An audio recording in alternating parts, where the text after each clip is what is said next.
ওই যে ছেলেটার সাথে গেম খেলতে ওই ছেলেটা এই যে 30 তারিখ আজকে মনে হয় চলে যাচ্ছে। এখন যারা আছে সব ওই যে আপনার হচ্ছে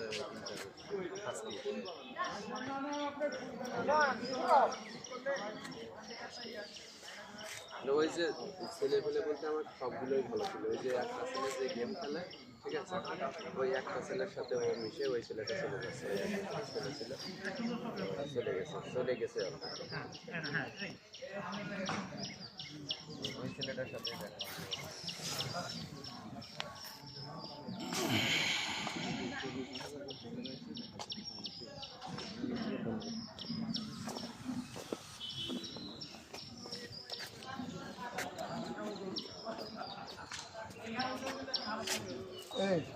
মাথায় কাজ হাসান হাসান দাঁড়ান